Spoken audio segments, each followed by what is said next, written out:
over here. Oh shit, we got someone in here. Alright, bet. Alright, yeah, we're gonna do some crazy shit. Alright, so we got less than... Do we have a week? Alright, we got a little over a week until this shift happens. So I gotta drop some jewels real quick. Let me see where I can find it. I got some pictures to put up. Well, really just one picture. But if anyone isn't familiar with what NIBIRU is in the first place, it's a alignment, a very specific alignment that happens on the 21st of December. Hasn't happened in a very long time. Basically, all the planets are going to line up perfectly to allow cosmic energy into our realm, you feel me, our reality. And I highly recommend you do this. Go on AstroSeek, yo. Go on AstroSeek and do a transit chart for your birth chart for the 21st of December. It's going to be really helpful. I'm basically going to use myself as an example to what you're going to want to find out. Because what I do firmly believe, like this is my birth chart with the transit chart for what's going on the 21st of December. Peace up, Truth Cipher. So what I believe is going to happen on this day is the transits of how each of the planetary positions correlates with your birth chart positions is going to be stamped into our aura, basically our energy field. And it's going to be specific for every single individual person. And I believe that this is either going to be good or bad, quote unquote good or bad, depending on your state of being at that moment. Depending on your state of being at that moment, this shit will affect you differently, and you will carry these aspects and transits with you, period, for like the rest of your existence. Like then we can all take this as an upgrade. Honestly, we can all take this as a one-up. So I'm going to outline mine. Yeah. All right. So let me read off the notes I've taken.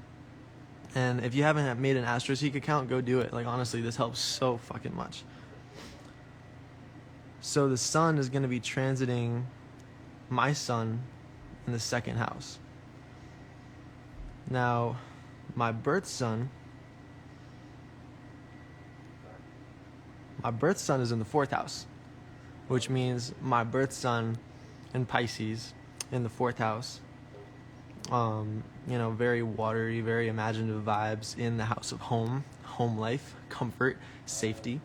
That's where my soul self expresses itself the most. I'm such a fucking homebody and shit. But the sun on December 21st is going to be in the sixth house in Capricorn. So, in the second house. Yeah, so the sun in the sixth house in Capricorn is going to be transiting my second house. So that means I'm going to have a soul self that expresses itself very strictly work-based, like wisdom-based work ethic, in the sixth house of building and creation and construction, transiting my second house, which is going to be in possessions and values and morals and relationships and environment, immediate surroundings.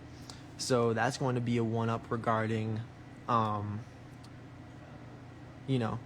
finding a constructive building environment, considering how I express my soul self within my possessions, within my immediate structures, within my relationships. And that will indirectly affect my sun, because it's a sun transit, to teach my son how to take some constructive building, so I'm not just stagnant sitting at home, and it's more like a nice build. Like I can learn how to create more rather than just sitting comfy and feeling good in my soul self, So that's going to be big. And it says, for the duration of this transit, you should focus on money and material security. It's a good time to organize your finances, pay your debts, and solve your financial problems. Be prepared to work more, because it is likely that your living costs will be higher than usual. However, the sun transit is not negative and only points to the fact that it's necessary to solve your financial affairs.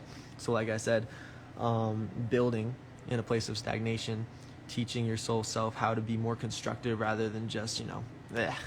So I could definitely use that, because one of my biggest, one of my biggest hiccups is feeling like I have to work too hard to get what I need or deserve or feel like I want, and this is just going to give me an upgrade. Like, I'm taking this and receiving this as an upgrade for a flow of abundance and an ease of security financially, relationship wise, like whatever it is that I feel like I deserve. It's also a good time to start thinking more seriously about investments. For example, if you are thinking about acquiring fixed assets, now is a good time. However, the investments do not have to be only material. This transit also makes you think about your personal value. For example, you may feel the urge to develop your skills and knowledge, depending on other aspects. However, be aware of reckless spending, or on the other hand, being too careful with money. Think carefully before you make a huge expense. You should be careful not to value yourself according to your income, because this can lead to either depression or egoism. If you learn to use this transit for your benefit, you will be rewarded. It is important to remember that your value is not how much you earn, but how much you respect yourself. I think that's just dope. I'm going to look at the aspect for the sun, because my sun transiting my second house is aspecting my birth Saturn in Aries. Now, my Saturn in Aries has kicked my ass for a long ass time. It's really, really difficult for me to overcome my Saturn in Aries. But on December 21st, the sun and Mercury, but I'm going to get to Mercury later. The sun in Capricorn in the 6th house, which is my soul self in wisdom-based work ethic, in the 6th house, which is building and creation, will be trining, which is an opportunity when you put energy into it. A sextile is an ease, a flow of positive energy, but a trine is an opportunity. It's there, but you have to put energy into it. So as long as I focus on this, my sun will be trining my Saturn in Aries in the 6th house, which is an obstacle with me creating my identity. It's such a specific alignment with my Saturn. My birth Saturn is Aries in the 6th house, which is me having an obstacle, because Saturn is your obstacles, creating my identity. It's fucking hilarious. But the sun is going to be, pew, we're going to help you create right here. Like, it's such a specific alignment for me. I take that as a great upgrade on the 21st, as my soul self is going to teach my identity how to create itself through my obstacles by giving me that wisdom-based work ethic to create with my heart. Like, I think that's fucking beautiful. My sun, since we're on the sun, is also going to be squaring my birth Jupiter, which is also in Aries, but it's in the 5th house, which is the house of passionate expression, because it's ruled by Leo. So my sun's going to be squaring that, which means that on that day I have to be aware of what I allow to block my flow of wisdom, knowledge, abundance, and security. But it's cool, because the other thing that's aspecting Jupiter, I'm going to jump ahead because I'm only looking at the alchemy here. I use the aspects as little currents, little flows, little rivers to indirectly affect another placement. So even though my Jupiter is being squared by my sun that day, my Neptune is also sextiling my Jupiter, which is better than a trine, because I don't have to put energy into that for that to be a natural alignment. So my Neptune is my emotions.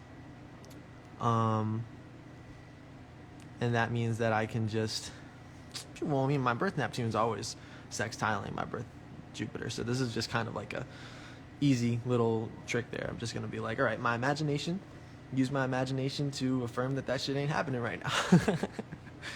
That's using the mental realm to just kind of overcome that little external stimulus.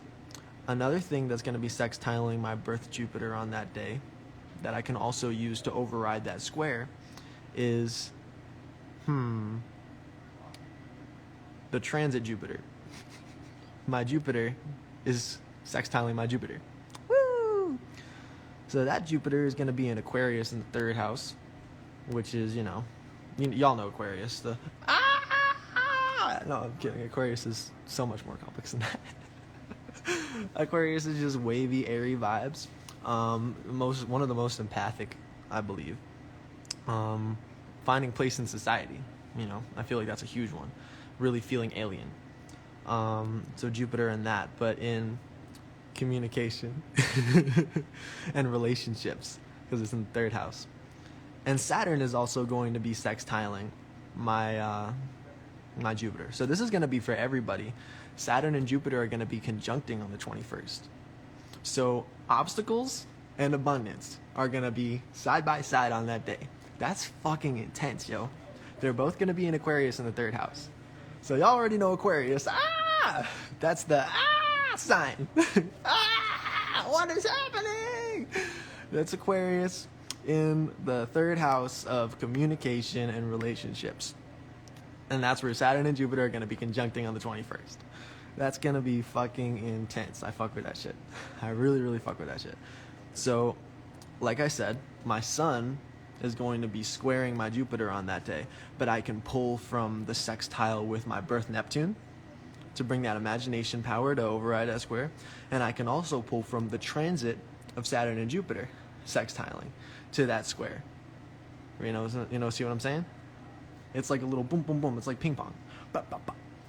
And it's just like a little electric override. You know what? I say that this is happening on this day. It's gonna be really dope.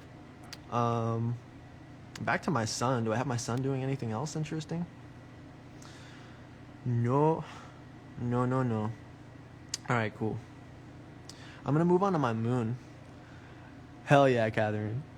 Yo, we on that wave. We're on that wave. You know what I'm saying? So my moon, well, not my moon, but the transiting moon for all of us on this day is going to be in Pisces on the 4th house. I'm a Pisces. Hello. Pisces is lovely because Pisces is deep in the emotions. Pisces is swimming in that shit.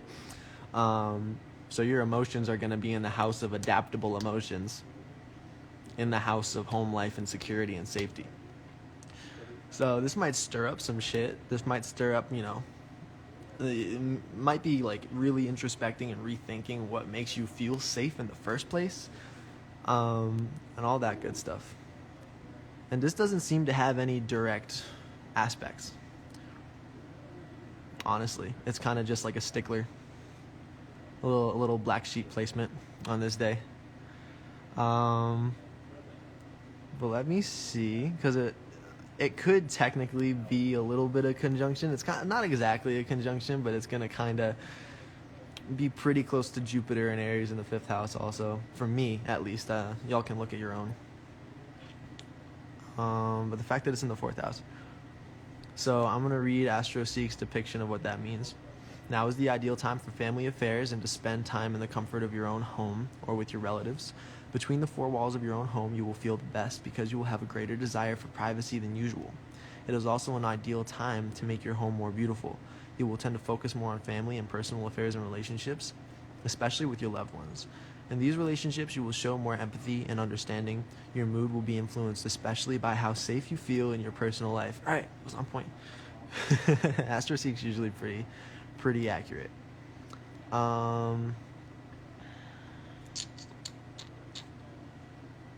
Okay, so we do have the moon conjuncting the north node, and thus the moon opposing the south node. And basically, we also have the moon squaring Neptune, apparently. Oh, God. Oh, that's my moon. Never mind. That's my birth moon. Ignore that one. This is a mess.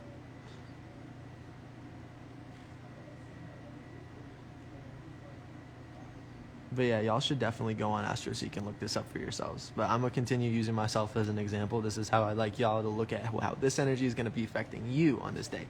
Because this shit is fucking so perfect. I'm so glad I found this. But yeah, honestly, like me being, like, I'm going to keep speaking for myself, because just so you can see the introspection process. My safety has been very fluctuative for like most of my life, especially since my awakening experience for the past years. I have not had one consistent situation for me to feel safe in. And I honestly feel like the Hangman. The Hangman is probably one of my favorite tarot cards just because I'm usually dangling by my fucking ankle, just going, ah, what's happening? I'm okay with it, I guess. Fuck. But the fact that my emotions can sit in the house, the fourth house, and, Pisces shit, just like double up the emotions, but learn to feel safe about it. That's a huge thing for me personally. Because my moon is in Gemini. My birth moon is in Gemini, in the 8th house. Now, the 8th house is storms, death and rebirth, destruction of everything that you've worked for. And Gemini is multifaceted perception of those emotions, to the fact where you can be so numb to them, you don't even let them out. So for me to have this aspect to be stamped into me on the 21st of my emotions being felt fully and in a place of security and safety and cultivating that for myself permanently is huge for me. And I fucking love that so much. So that shit is huge. That shit is fucking huge. All right, now I'm going to move on to Mercury. So for all of us, Mercury is going to be just like the sun. The sun and Mercury are going to be conjuncting on the 21st. So just like the sun, Mercury is going to be in Capricorn in the 6th house, which means it's going to be a crazy, work ethic, driven, undistracted, uninterrupted in the 6th house, which is the house of building and construction creation. Good stuff. Good stuff. Good stuff. Transiting the 2nd house. Okay? Now I'm going to read what that means, and then I'll get to the aspects. Mercury transiting the 2nd house, you will be more reflective and cautious. This move provides an ideal opportunity to plan your budget and develop your business. You will take time to make decisions, and you will want to think everything through in detail, which can be challenging for people around you. You will perceive information more sensually than intellectually or emotionally. You may have the desire to buy small electronics, read a textbook, or sign up for learning programs that will improve your skills and bring you more money. All right, so you're just going to want to research, download the information. You're going to be a crazy, knowledge-thirsting hippie. Great. However, this aspect can bring difficulties in accomplishing plans you have for your business, money worries, and problems related to signing business agreements. So cool. So it's going to give us a huge drive to accomplish everything we want and everything we need and deserve, but it's also going to bring the anxiety. It's also going to bring up the self-doubts of all the reasons we couldn't make it if we took that risk. So that's really interesting because Mercury is thought-based communication. And Mercury is communication, but it's fighting through not exactly fighting, but making it through the cloud and the chaos of the thoughts that lead up to that communication. And there's always the doubts in those thoughts first. There's always do I really want to, I don't know. So that's big. Mercury transits aspecting from my birth chart is trining my Saturn and Aries in the 6th house again. So I got another trine to my Saturn. My Saturn needs these right now. This is fucking great. So my Mercury is trining. No, that Mercury is going to be trining my birth Saturn, which is, having a blockage, creating an identity. So that Mercury is really going to send that some resilience and backup and allow me to think about and then communicate how I would like to build my identity. That's fucking great. And then just like the sun, that means my Mercury will also be squaring my Jupiter, which is passionately expressing my individuality and identity concerning my abundance and my security and my knowledge and all that good stuff. So that means that I can, again, since these are the exact same aspects, I can pull from that birth sextile of Neptune, and I can pull from that transit sextile of Jupiter and Saturn. So that's going to be great. That's a really good alignment right there. What else have I got? I'm going to move on from Mercury to Venus. I'm going to cover all of them. So Venus is... Where is Venus? Where you at? There it is, over in Sagittarius. My Venus is in Aries. My birth Venus is in Aries, in the 5th house. So passionate expression of my individuality and identity concerning my love life, my sexuality, my passions. So on the 21st, Venus is going to be in Sagittarius in the 5th house, transiting the 1st house, which means our passion, our sexuality, our love life is going to be in mutable fire. I just say air. Adaptable fire in the 5th house of passionate expression. Transiting the 1st house, which is our identity, our surface level personality, all that good shit. So, let's see what this has to say about that. Transiting Venus in the 1st house, you will want to please yourself and please the people around you. You will have a desire to pamper yourself physically and improve your looks. Thanks to your unique charm, you will get along well with others. You will want to show others your softer, better self, and you will prefer to have fun and light conversation rather than doing your duties and having arguments. It's a great time to visit museums, exhibitions, and social events. You may also experience romantic moments with your partner. If you're single, it's possible that you will meet a new partner. So, it's all about planting a seed. Like if you've ever played with tarot and you get like the Ace of Pentacles or something, it's all about starting something new regarding your Venus. And Venus is huge because it's right now on the 21st it's going to be in Sagittarius in the 5th house, so that's passionate expression of that fire that you want to adapt to whatever situation you like for it to be in the 1st house, which is rebirth. We're starting all over again. This is new, boom, blank page, new project, let's go. And now I'm going to compare that to how it's going to be affecting me on the 21st. Like you guys can find out if you do your own transit chart for the 21st. So my Venus in the 5th house in Sagittarius transiting the 1st house for me is going to be squaring my birth sun. And my birth sun, like some of y'all know, is in Pisces in the 4th house, which is my mutable, adaptable water in my house of feeling safe in the world, period. So my Venus on that day, my passion and my rebirth of that is going to be not really aligning with my soul self. I'm going to feel conflicted. Feel a little conflicted there. I'm going to be like, what is going on? And it's going to be hard for me to allow this rebirth to happen in the first place. So what's cool about that is my birth sun will also be aspected, sextiled. Sextiling is good. So it means I can pull from this sextile to balance out that square from the Venus. Now, if you look to the bottom right corner of my chart, my birth sun will be sextiled by both Lilith and Uranus that day. Lilith is... I've befriended Lilith, so I don't have a problem with that. I really like my connection with my darker side, so I can pull from Lilith to my sun right there. Lilith is in Taurus in the 6th house, which is creation and building regarding what's morally important to you, like your symbolic, like possessions and surroundings, environment, relationships, things like that. Uranus is, the collective planet. I can't wait to get to that one. I'll cover that one more later. But the fact of the matter is, this is astrological alchemy. Is, okay, I have an opposition or I have a square. This shit ain't going for me.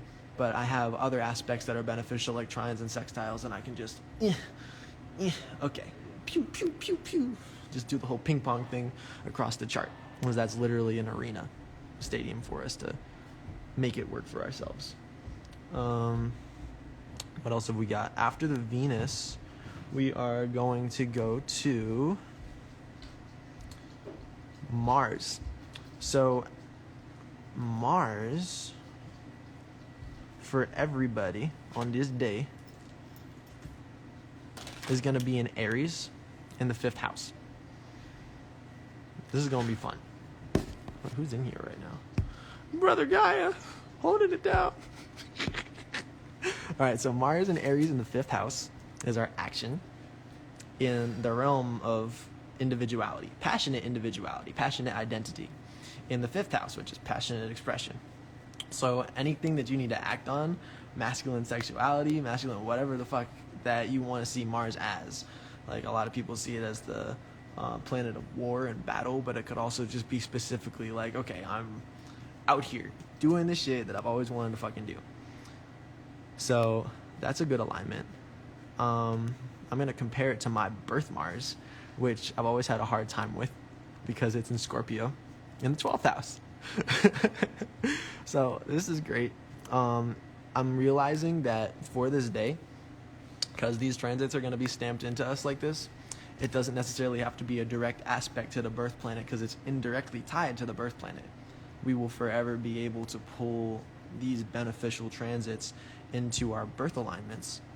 Even though I don't have a direct aspect from my birth Mars to the transit Mars, I can still have that portal from one side to the other. So my birth Mars is saying, okay, we're doing that death and rebirth thing in 12, which is closure. So my Mars is always just wanting to close out, and my birth Mars is always just wanting to destroy everything and start over. And it's really cool because my Mars can be really good for setting boundaries. My Mars can be really good for introspecting and closing off and going into myself. My Mars can be really good for figuring out when to end something, but my Mars has a hard time starting off. My Mars has a hard time, just reinforcing my willpower in the first place, unless it's really about, okay, this needs to be finished. So on this day, our Mars, this is for everybody though, Mars is going to say, okay, so this is my identity and this is how I want to express it. And Aries isn't just about personal identity, it's also about first start, because Aries rules the first house. That's surface level personality. That's planting the seed. That's Ace of Pentacles right there. So that's fucking huge. So that Aries is also going to be, I'm sorry, what I was talking about was that's transiting the 5th house. But on that day, Mars is going to be in the 10th house. So it's transiting my 5th house, but it's going to be in the 10th house, which is that Capricorn house, which is that wisdom-based work ethic house. So let me read this. This transit will influence you in several ways. This is how it's going to be transiting my 5th house. In romantic relationships, you will be more sensitive than ever. However, you will also have an increased sexual need. Oh, great. Which may manifest in a brutal, bestial behavior. Oh, great. If Mars is in a negative combination with other aspects, you may experience feelings of jealousy and sexual frustration. This transit will also encourage you to express your playfulness and creativity. You will be in the mood for fun rather than for work. However, if you have some good ideas for creative projects, you should try them now. So it's cool. It's cool. Y'all just got a little look at what I'm going to be dealing with from Mars. Of course, we'll be channeling this for good shit.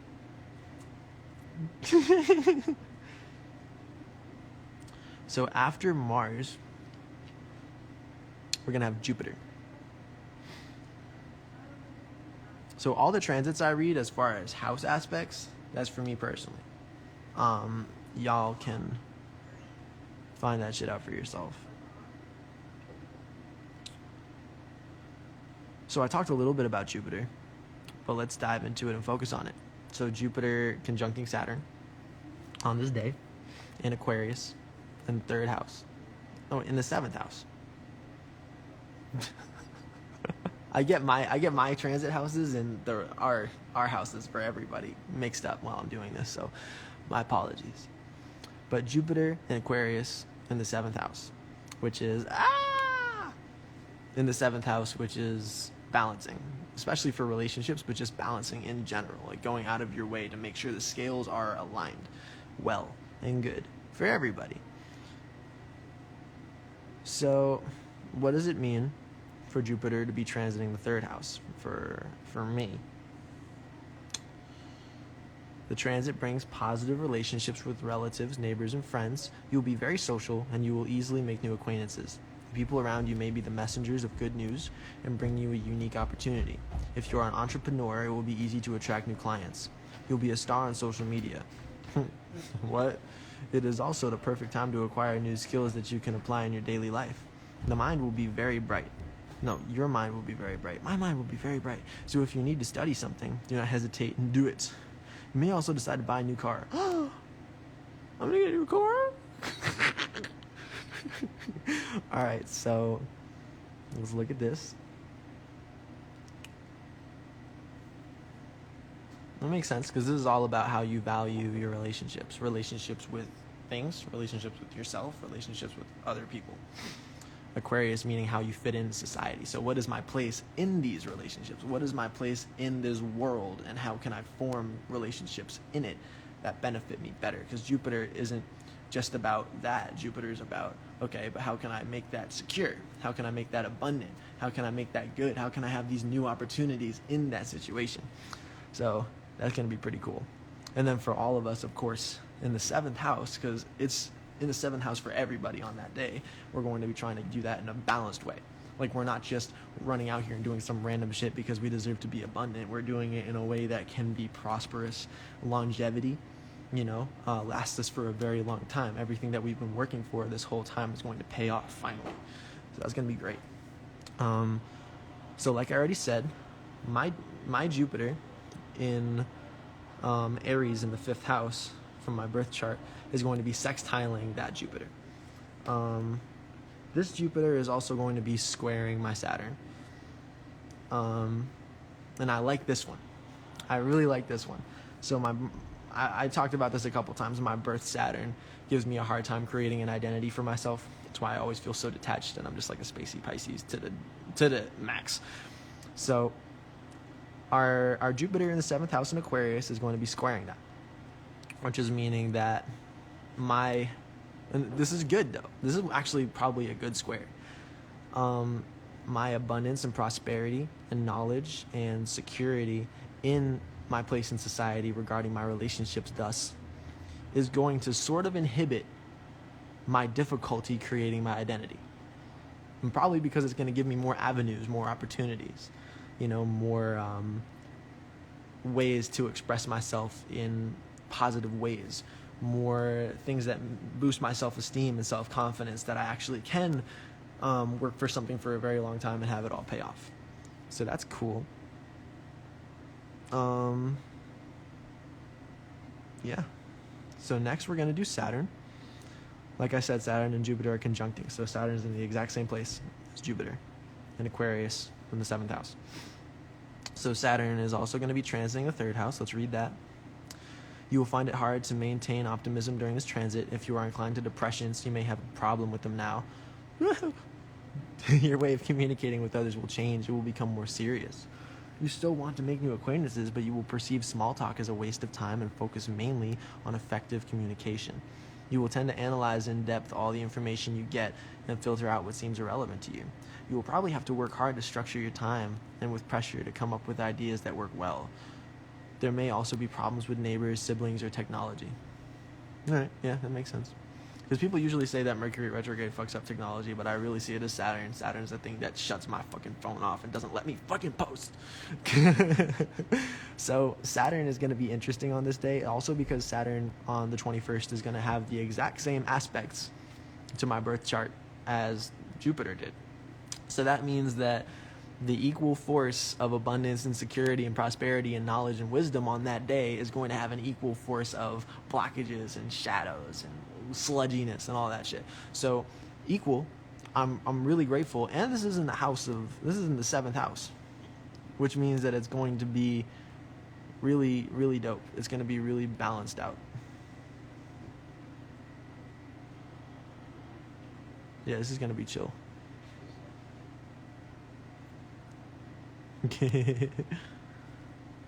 All right, bet.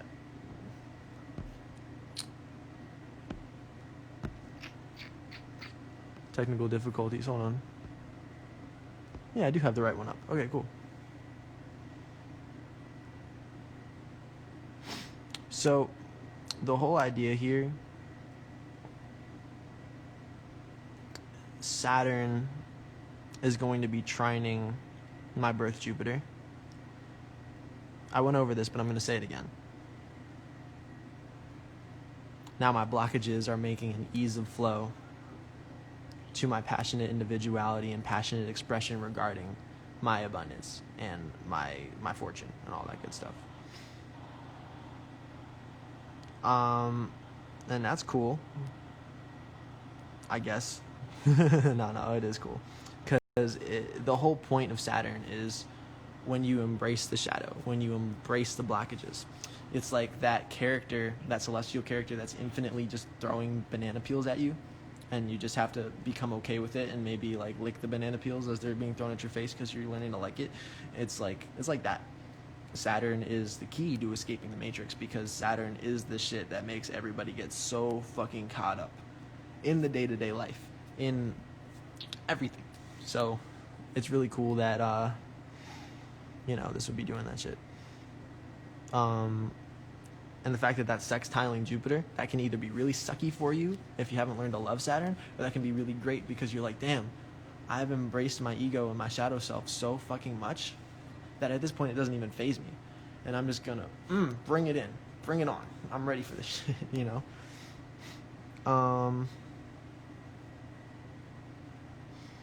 And then we've got Saturn squaring my birth Saturn. Saturn squaring my birth Saturn is gonna be pretty cool. That's gonna be kind of like that's gonna be interesting. But here's why I like it, because my shadows in Aquarius in the 7th house, my shadows and my blockages are going to be learning to find the balance in how they function in the society, because it's been one of my biggest things is social anxiety, my feeling like I don't belong here, that whole starseed shit. That Saturn learning to balance that place in society is going to be squaring my problem creating my identity, that other birth Saturn placement. So it seems like a lot of my upgrades are going to be based in how I place myself in this world, are going to be based in how I allow myself to grow in society, in collective, in community, in friendships, in networking, period. It seems like that's going to be a huge growth for me, and I allow it fully. What else have we got? After Saturn, Uranus. Cool. Let's talk about Uranus. Uranus is going to be in the 10th house for everybody, which is wisdom-based work ethic, wisdom-based creation, wisdom-based drive. In Taurus, which is relationships and laid back relaxation. As long as I got the people and things around me I love and care about, I'm good type shit. That's going to be in the 6th house, which is also creation, building. So that's going to be cool. I like that a lot. My transit is going to be in the 6th house, so I'm going to read that transit off, how that would affect me. Uranus will bring unexpected changes to your daily routine and schedule. Oh yeah, anyone who doesn't know, Uranus is the planet of the collective. Like, Uranus is determining that it is the age of Aquarius, because everyone who was born in our generation, like I'm 21, I was born in 99.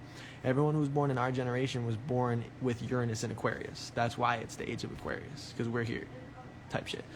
So that's rebellion, that's revolting, that is turning against the state of the world, uprising, the planet of uprising, that good shit. So Uranus for me is going to be transiting my 6th house. Uranus will bring unexpected changes to my daily routine and schedule. The reason for these changes is my subconscious desire to break free from routine and my desire not to be one of the crowd. If I resist changing my rituals, I will be forced to do so by external influences. In other words, it's just like, yeah, if you're not going to change, we're going to make you change. My work life may experience shocks in the form of flexible working hours or frequent job changes.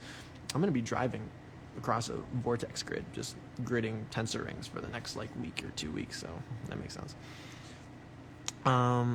I may also start working as a freelancer, get an unusual job. Yeah, I just said that.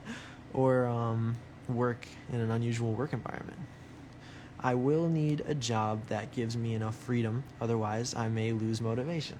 Hey, my attitudes towards health may change. I may, for example, have a newly found interest in alternative medicine. Why would I want alternative medicine? Yoga and other activities that involve mind and body may be beneficial for me. That makes sense. It makes a lot of sense. I just hit that yoga right as soon as I woke up today. That was fucking great. Hell yeah. So that's good for me.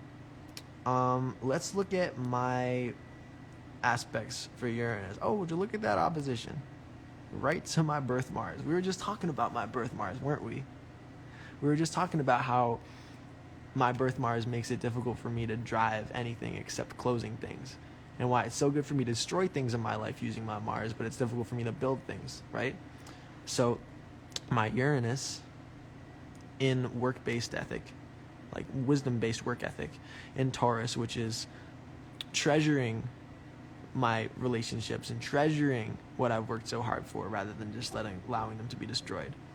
Transiting my 6th house, right, which is looking for something that allows me to feel more free in my life, especially while I do my work, is going to be opposing, which is, stop it, to that Mars, which doesn't really like to do that stuff. So that's going to be great. It's like this Uranus is coming through with its uprising mentality and just like stupefying my Mars, just saying, all right, you're not helping right now.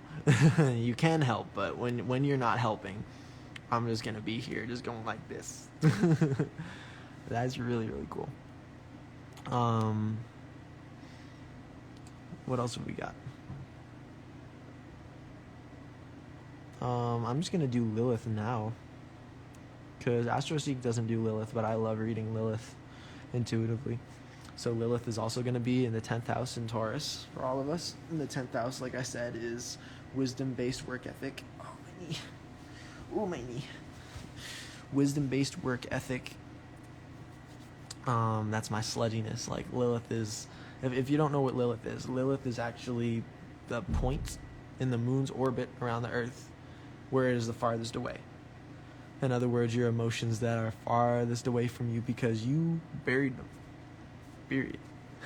I love the idea of shadow work. I love getting closer to everything, every single part of myself, including the stuff that I don't necessarily like, or like it's so hard to cultivate that self-love for everything about yourself. But if you can, then there is not one part of yourself that is a weakness. So Lilith is that one part of the moon that's farthest away from the Earth in its orbit.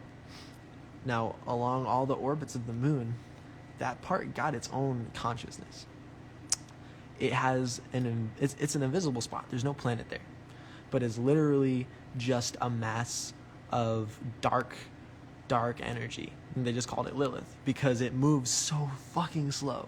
And Lilith is that, the stereotype of the name of Lilith is just like a woman who just like gets on your nerves so much. But that's your inner feminine energy that you just buried so deep within yourself that you can't even feel it, period. Or if you do, it just makes you lash out or freak out. Like it's just really, really dark, dense, like it barely moves. Like Lilith barely moves, dude. So Lilith right here is going to be conjuncting Uranus on the 21st of December for NIBIRU, the planetary alignment. It's going to be conjuncting Uranus, which means your uprising energy, our uprising energy, is going to be really reinforcing that darker side of yourself. Okay, this is the last time it's ever going to get buried. 2020, baby. Clear vision. Everything's coming up to the surface. We got to face this shit. If you've already faced this shit, this is just up here to help you be the best person you can be on this day. Lilith in, like I said, the 10th house, wisdom-based work ethic. Like, we're driven. We're doing exactly what we came here to do. In the sign of Taurus, which is cherishing our possessions and everything we've worked for in our relationships, Lilith is going to be transiting the 6th house, which means we're going to find a way to make peace, if we haven't already made peace, with these aspects of ourselves that are so dense. And finding a way to build with them, upon them, either one. Not building upon them where they get buried more, but they are now giving us a harder foundation. Our root chakra is solid.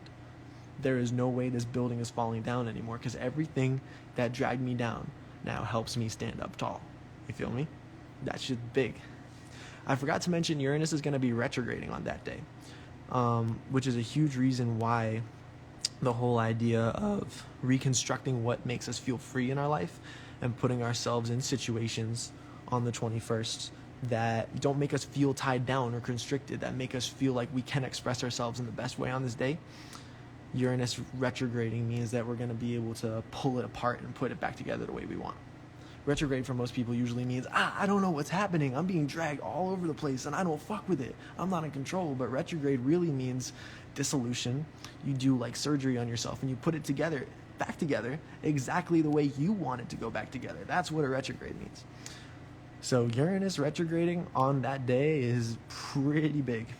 There aren't going to be any other retrogrades on the 21st, except for a node.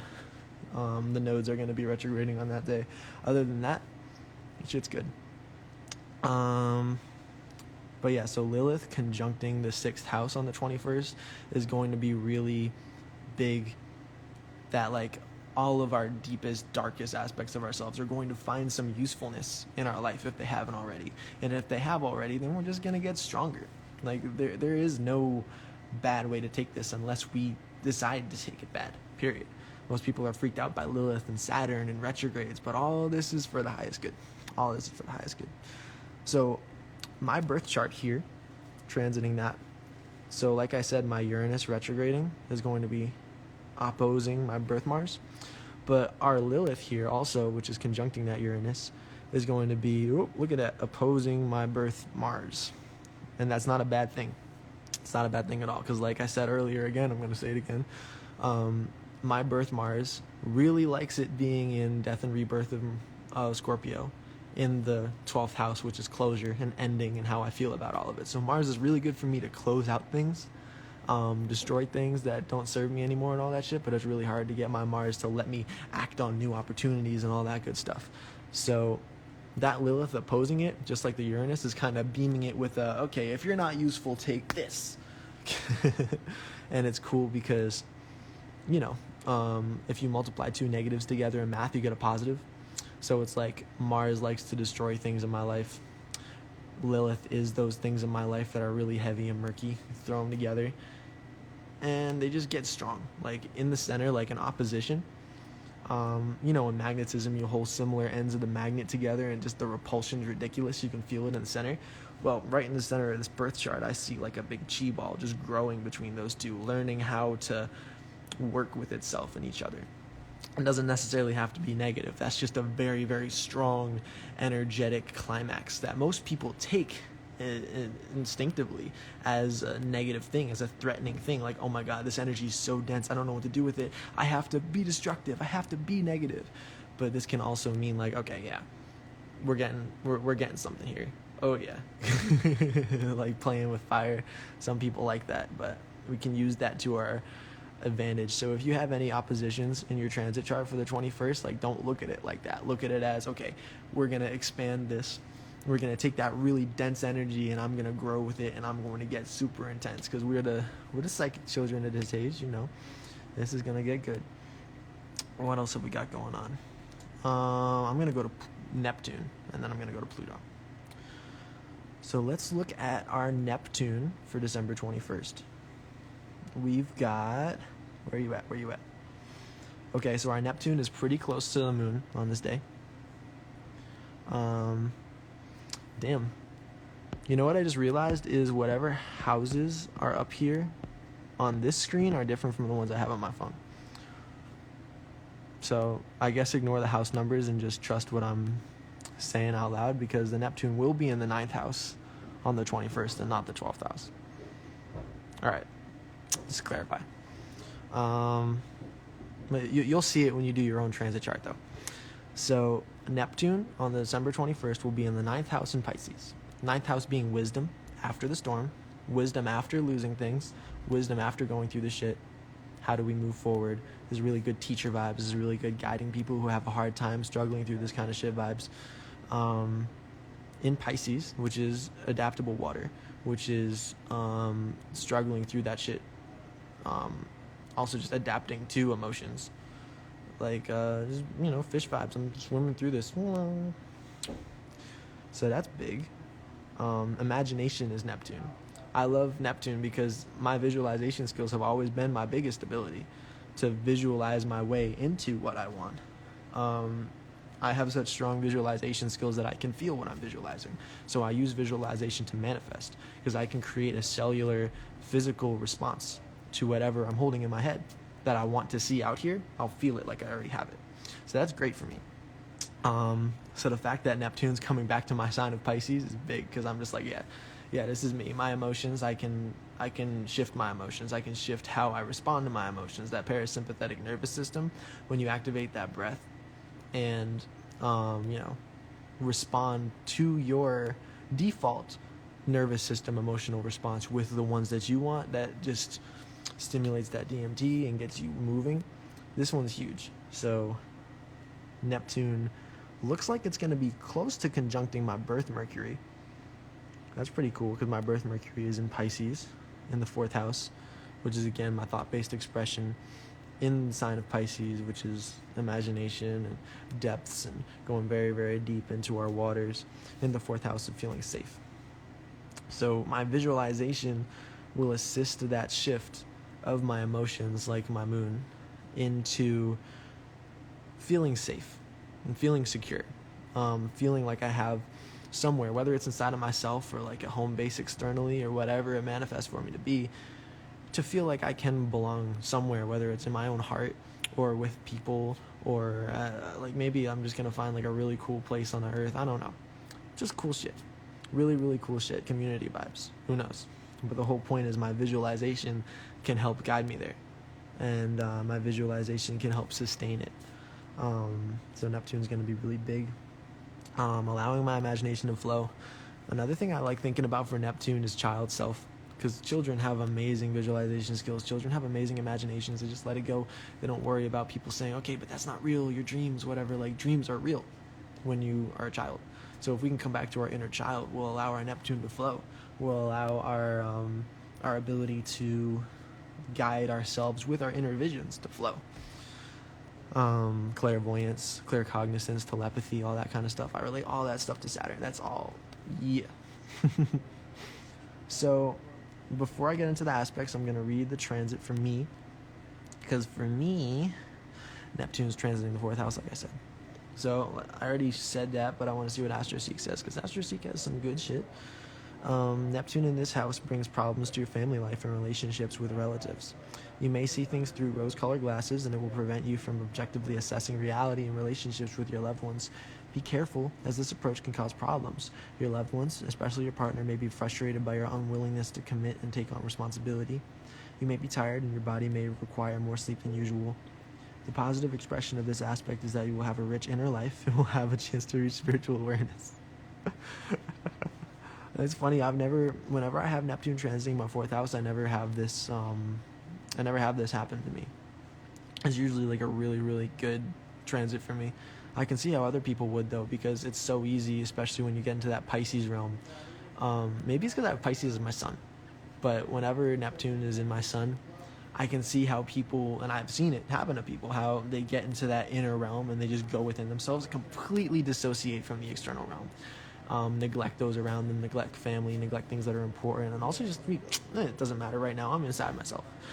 For me, I've always been inside myself automatically, so when Neptune comes around, I just feel empowered, but I've learned to direct that to things externally. I've learned to help that empower how I interact with the outside world, because I can't escape my inner realm. I'm in my inner realm at all times. So for me, it's pretty big that I can just be like, yeah, let me just pass this off. Let me just beam it, tractor beam it. I'm going to focus it on what needs it, That'll be big.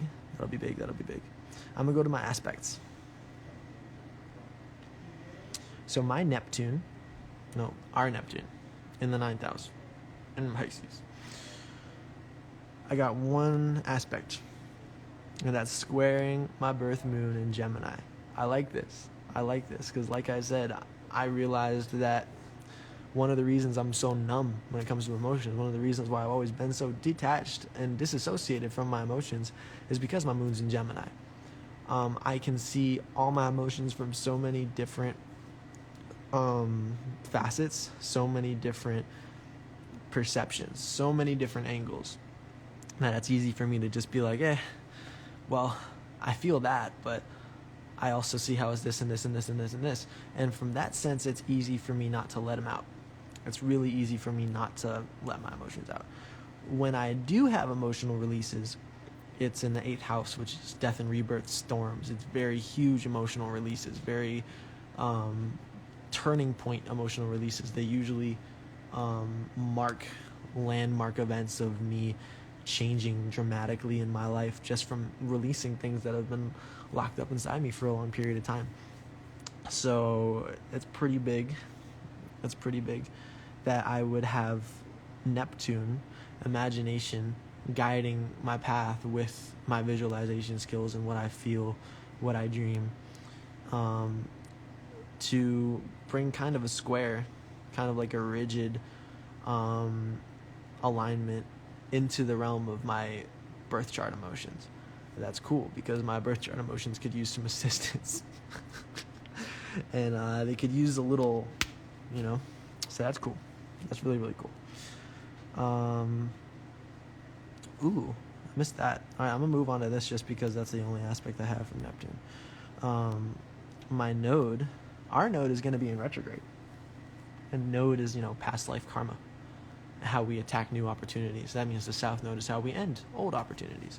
But past life karma is pretty big. Like, it's literally just what you bring with you.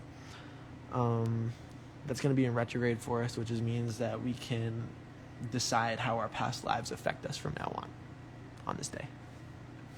Woo! For me, that's going to be pretty much conjuncting my moon. It's pretty close. It's basically there.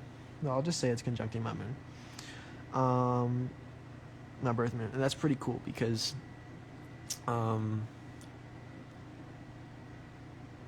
this is disiluding and reconstructing my past lives in Gemini. And then that one's in the 12th house, which is closure. That's pretty big. Closure on my difficulty of associating with my emotions in my past. But that's definitely a past life thing for me. I've always been like that since I was born. I have a lot of past life regression memories and stuff, and I've done a lot of past life healing, and I can totally see how I've pulled my lack of association to my emotions with me to this life. So that's fucking huge. Now I'm going to go down to Pluto, and then I'll come back up to Chiron. Okay? So we're going to hit Pluto right now. Pluto. Where's Pluto? Pluto's right here. So Pluto on December 21st is going to be in Capricorn in the 7th house. Capricorn being wisdom-based drive, wisdom-based work ethic, and the 7th house, which is balancing, especially when it comes to relationships.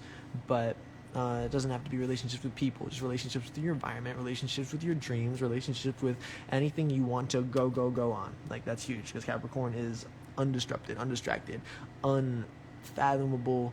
I am doing this. Because in the story, Virgo was the first one that tried creating and building. Then he balanced it with Libra.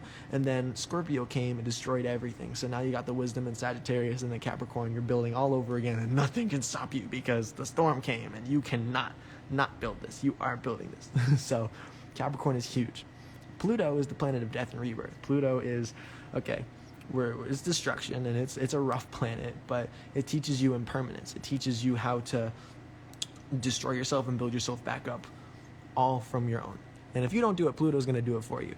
But I highly recommend being okay with allowing yourself to just have that ego death every single day and allow new things to come in place.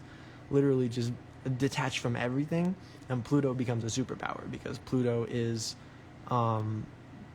literally dry erase everything and then just draw it all back in. You get your scripting, like literally going into the coding of your life just by embracing impermanence. That shit is crazy. So on this day, looks like we don't have any direct. It looks like it should be a trine. It's a little bit off, but it would be trining my birth moon. But it's pretty close. I might be able to do some alchemy and get away with that being able to become a trine, like a little extended trine. Or I could just look at Pluto and be like, all right, I'm going to just ask you to shoot for moon. Because my moon up there in the top right corner in Gemini in the 8th house could use that. I'm really looking at tuning into my emotions more in a healthy way. And since, like I said, that's always been a huge detachment, dissociation in my life. So I'd really like to look at that. That'd be big. Transiting my 3rd house. So before I say anything about that, let's read what AstroSeek has to say about Pluto transiting my 3rd house. My daily routine and the way I live my life will become very important to me. It already is. What the fuck? No, I'm kidding. This transit will start my profound psychological transformation based on self-criticism and doubts about myself. Do not be afraid to change shallow thinking patterns that no longer serve me. I may be often in a bad mood, and I will be obsessed with my interests. You will also have the need to be in control of your relationships with others. Carefully read any contracts or documents before signing them. If the Pluto transit is in this house of your horoscope, in combination with difficult aspects, you may have a car accident or have an accident on a trip, so take extra caution. Damn, bro, what the fuck? All right, I'll drive slow. But okay, that's pretty big. That's pretty big. But I can see how they're looking at Pluto transiting my third house of communication and relationships as, right, it's a little deeper than just human communication. This is just how you communicate with your world, how you communicate with operating this driven vessel. And, seventh house balancing with Capricorn, but Pluto's rough. Pluto's really, really rough. So on the 21st, Pluto for us is going to be really working on balancing how we work. But for me, I got to watch out because the house of Gemini is multifaceted perception, and Pluto can come through in a hell of many probabilities. And the realm of Gemini just has so many different outcomes depending on what you focus on. So for me, I'm just going to have to make sure that I'm manifesting clearly exactly how I want my path to turn out. Otherwise, Pluto is going to be like, well, you made this an opportunity, so pew! You got to be careful these days. It's going to be big. It definitely seems like we should be staying in one place on the 21st, because I'm going to be driving around and gridding some vortex locations. But it seems like on the 21st, we should find a place where we feel safe and secure, or we can just at least feel undisturbed enough to focus on ourselves and how we can cultivate a place of safety and security, and just hone in on ourselves for this day. Wherever that be, wherever we find ourselves on this day, it just should be a day of going, okay, cool, we're good, we are in here, everything's nice. And that way, we're not so distracted on this day too. It seems like a lot of things are going to come up for us on this day, and clear vision and clear sight would be awesome. So the last one I want to focus on before I just give my overall day, and then I'm probably going to do a reading for the 21st, tarot reading. But first, I'd like to look at Chiron. So Chiron for us is going to be in Aries, which is passionate individuality, passionate identity. In the 9th house, which is wisdom, wisdom after the fall. Chiron is not necessarily negative past programming, but literally just everything we've been through in our lives, in our past lives, but mostly this life, that has programmed our subconscious mind, especially from a young age. Like Dr. Bruce Lipton says, the ages of 0 to 7 are the most programmable times as a kid, because that's when your subconscious mind is still being grown, and that means it is totally up to your environment, totally up to your surroundings and who you're around and what you're told and all the programs you get, especially if you sit in front of a TV for a lot of time in your life. That's what makes your subconscious mind. That's what creates your habits. That's what creates your expectations, all that shit. So Chiron's huge to have in passionate individuality, because you're rethinking your identity. You're rethinking what has brought you here. You're rethinking what really makes me who I am. What really have I been through that's brought me here? What really have I brought through that has made me act like this, made me feel like this, made me think like this? In the 9th house, which is wisdom. So it's going to be really a moment of clarity, because we're going to be like, okay, I've been through all of this and I've been through all of this, but it's not hidden from me why I feel this way. It's more like everything that has led me to this point connects to this and connects to this and connects to this, and probably going to have a lot of realizations and huge downloads and deep understandings regarding why I am who I am today, why these things in my past had to happen to me that make my subconscious mind so fixed. And then the biggest thing is when we have all these realizations on this day, on the 21st, and it's like everything is really revealed to us about why we were led to be this way and why our subconscious mind was grown this way, we'll be able to override most of it. We'll be able to reprogram our subconscious mind so much easier. and it won't be so fixed. It will be very, very liquid to whatever we want for ourselves on that day. So that'll be big. For me, Chiron's going to be transiting my 5th house, which means it's going to be learning how to express these things to myself or to others or to help other people. The biggest fact that Chiron's going to be in the 9th house, that's teacher vibes. Sagittarius is a great teacher. Sagittarius has been through some shit. Any Sagittarius can really just line it up for somebody. So the fact that Chiron's in the 9th house, which is wisdom, like I'm here to show you what you've been through to turn you into who you are today, in your identity. So it's all about helping people find out their identity. Any of us who have Chiron transiting the 5th house on the 21st will be able to really express, maybe just to yourself or to others, how we can use our past programs to the best of our ability, to our benefit, to turn ourselves and others into the best versions of ourselves. Not feeling like we are held down by what we've been through, but we're actually going through some good shit right now. Like, this is very, very necessary. Chiron for me, it's almost conjuncting my birth Jupiter and my birth Venus, but not too much. Not too much. Cool. Oh, wow.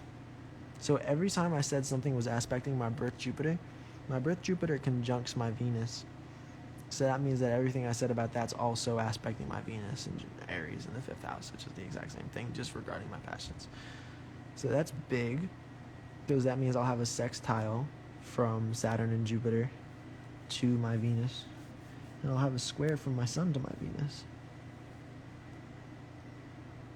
But it's cool because I like the new Venus, which is rebirthing my whole idea of love. Our whole idea of love, everybody. It's going to be big. It's going to be huge. Okay. So, let me get my tarot deck.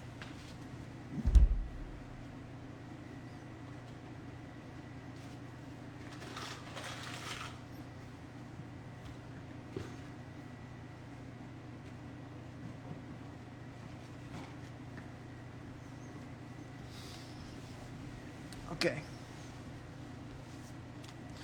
I love this deck so much. This is my little oracle deck. I'm going crazy on it.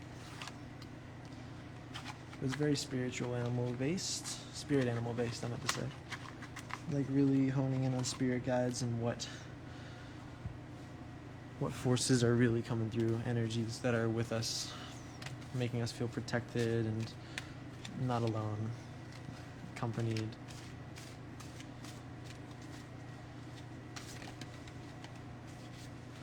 Okay. But yeah, I really feel like this day is going to be big for us to restart our expression, to restart how we view what is in our grasp, rather than just by habit deciding that we are incapable of having what we want and what we need. I feel like it's going to be really big for us to come to a place of acceptance for who we are today and at that moment. And it's also going to be really big for our passions and our love. Oh, I just pulled the Jaguar. Not being the prey anymore. Accepting the darker part of ourselves that's prowling in the darkness. Embracing that feline. Allowing ourselves to really own the jungle of our mind. And like I said, there's a lot of subconscious mind reprogramming going on this day. That's going to be huge because there's so much hidden in the depths that is all dependent on what we've been in our past. And so much of us don't want to dive into our past like that. So much of us are like, oh my God, it's dark and deep in there. I don't know if I want to go swimming in there. But embodying the Jaguar, that whole idea of I'm not afraid of shit because I'm the only thing that needs to be afraid of. I'm the only thing that I have to fear is myself. So I might as well just dive on in there and see what's good. So if we have that mentality on this day, not fearing anything, even if it's unknown, even if we don't know what could possibly happen, if we don't fear it, if we just allow it to be everything that we'd ever wanted it to be, then nothing will possibly go wrong on this day. It will be absolutely beautiful. I don't think anything could possibly go wrong on this day anyway, because we decided it. Ooh, the ghost dance. I love the ghost dance. This is a beautiful card. I'm even going to turn it around just so we can see this one a little bit better. Yes. So the ghost dance is all about what we let become our ghosts. What are the parts of ourselves that we lay bare? What are the parts of ourselves that we cast aside to become astral qualities of ourselves? Because everything comes up in the physical because it has a spiritual base. But a lot of things come up in the physical because we want it wants to be acknowledged. It wants to be seen. It wants to be loved. It wants to know that you are not just throwing a part of yourself away. That's a huge piece of this. It wants to know that you love yourself enough to acknowledge all parts of yourself. So the ghost dance is about the parts of yourself that have come up physically because you've suppressed them spiritually enough and you still cast them away. And now they are just ghosts. They are in your astral template. They're still there, but they just know that you don't care. And it's huge because they will always haunt you. That's the whole idea of being haunted. They will always come up, but they'll come up in tactical ways now.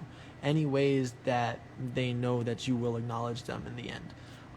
So these aspects of yourself need to be given reverence to, and these can be ancestors. You know what?